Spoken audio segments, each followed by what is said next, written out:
Hey guys, it's Mr. Schwartz again. This is going to be our last factoring technique of our master factor plan. We're going to be looking at factoring binomials, not just binomials, but a special binomial, which is a difference of two perfect squares. We just call them difference of squares, DOS, DOS. You can think of as two terms, and we're going to take a look at that today.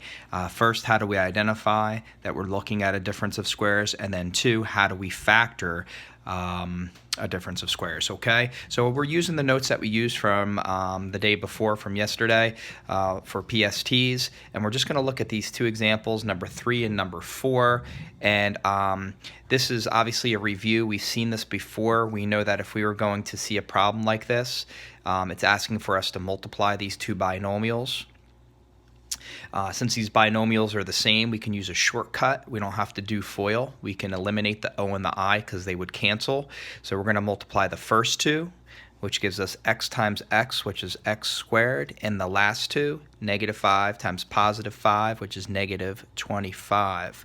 Now if we take a look at this guy, now keep in mind when we're factoring, again, we're going in this direction. Okay, if we take a look at this guy, we can see here there's two terms. X squared is the first term, 25 is the second term. And there is a subtraction sign in between them. Another word for that is the difference. And this is a difference of two squares. So this is considered a dose. And when we see that, we can factor it by this method of breaking it down into two binomials where they are the same but the signs are different. Okay, let's take a look at another one. In number 4, we look at this guy. Again, we're multiplying these just to demonstrate this idea. The first two multiplied together give us 25x squared, and then the last two gives us negative 4. Again, this is a dose because there's two terms, and it's a difference of two perfect squares. Okay, so how would we factor that? Well, we would take the square root of the first, which is 5x, the square root of the second, which is 2, and the signs would be different.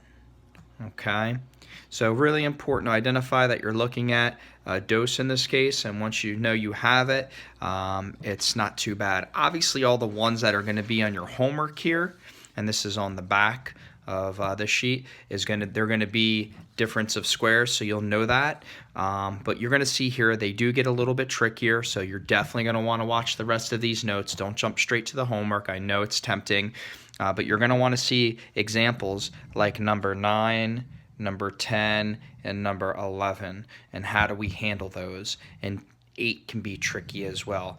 All right, in order to factor a difference of squares, okay, there are two conditions that must be met. Number 1, okay, it must be, you must have two perfect squares. Okay, if only one of the two terms is a perfect square, it's not going to work. Both of them have to be perfect squares. And the second condition that must be met is it must be the difference of those two perfect squares, okay, which we know is subtraction. Okay, so we take a look at these. These first two are not too bad. We know x squared is a perfect square of x, and 4 is a perfect square of 2. There is a difference here, so this can be factored down into two binomials. The square root of x squared is x, the square root of 4 is 2, and the signs have to be different. Now, it doesn't matter if you put the addition sign first or second. These would be our two factors. If you multiply these together, you can always check. Do we get x squared minus 4? And we do. Okay. Number 7 is a difference of two perfect squares. So we'll break that down into two binomials, 5x and 3. One of them has to be positive, the other has to be negative. Okay. So I'm cruising here. Once you get the hang of it, it's not too bad. We take a look at number 8. Remember, two conditions must be met. If we take a look at number 8, This is a perfect square. This is a perfect square. However, that causes a problem. Okay, this isn't a difference of two perfect squares. This would be considered a sum of two perfect squares. All right, and there is no sum of two perfect squares. There is no SOS. Okay, so we just can note that in our math notes. That means sum. This one would be considered prime.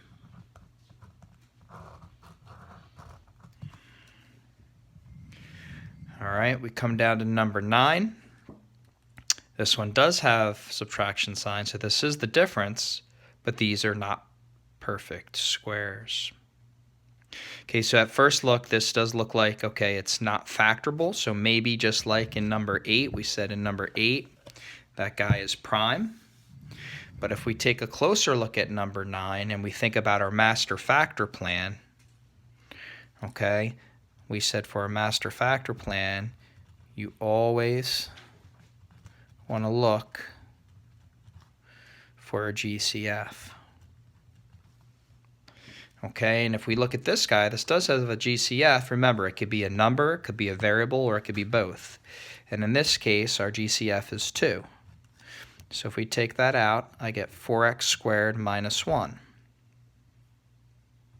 Now, this is close, but if I look inside what I call the house, the parentheses, what do you notice? The first is a perfect squared, the second is a perfect squared, and there's subtraction. So this is a dose. So this guy can go even further. Okay, I'm going to break that down to 2x and 2x, 1 and 1. 1 is positive, 1 is negative. So this guy is a combination, and it has GCF and a dose. So that's something you always want to look for as you work your way through these guys, okay? Number 10 is even a little trickier. Number 10 does not have a greatest common factor. If we take a look at this guy, there's no GCF there. But this is a perfect square, x to the 4th of x squared times x squared. This is a perfect square of 4 times 4.